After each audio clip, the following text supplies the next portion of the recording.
భారత్లో ఆశ్రయం పొందుతున్న బంగ్లా మాజీ ప్రధాని షేక్ హసీనా అప్పగింతపై విదేశాంగ మంత్రి ఎస్ జయశంకర్ కీలక వ్యాఖ్యలు చేశారు. భారత్లో ఉండడం అనేది హసీనా వ్యక్తిగత నిర్ణయమని, ఆమె కోరుకున్నంత కాలం ఇక్కడ ఉండొచ్చని చెప్పారు. బంగ్లాదేశ్లో విద్యార్థుల ఆందోళన తర్వాత చెలరేగిన అల్లర్ల నేపథ్యంలో గతేడాది ఆగస్టులో ప్రధాని పదవి నుంచి తప్పుకున్న హసీనా అప్పటి నుంచి భారత్లో ఆశ్రయం పొందుతున్నారు. మానవత్వానికి వ్యతిరేకంగా అనేక నేరాలకు పాల్పడ్డారని అభియోగాలపై హసీనాకు బంగ్లాదేశ్ అంతర్జాతీయ నేర ట్రైబ్యునల్ మరణశిక్ష విధించింది. హసీనాను తమకు అప్పగించాలని అక్కడి తాత్కాలిక ప్రభుత్వం భారత్ను కోరుతోంది.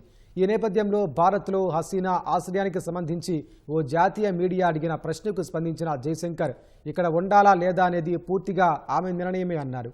హసీనా ఎలాంటి పరిస్థితుల్లో భారత్ వచ్చారో అందరికీ తెలుసున్నారు. అంతేకాదు బంగ్లాదేశ్లో నిష్పాక్షికంగా ఎన్నికలు నిర్వహించాలని తాత్కాలిక ప్రభుత్వానికి సూచించారు. ఇరు దేశాల మధ్య స్థిరమైన సంబంధాలు ఉండాలన్నారు. బంగ్లాదేశ్లో పరిస్థితులు మెరుగుపడతాయని జయశంకర్ ఆశాభావం వ్యక్తం చేశారు.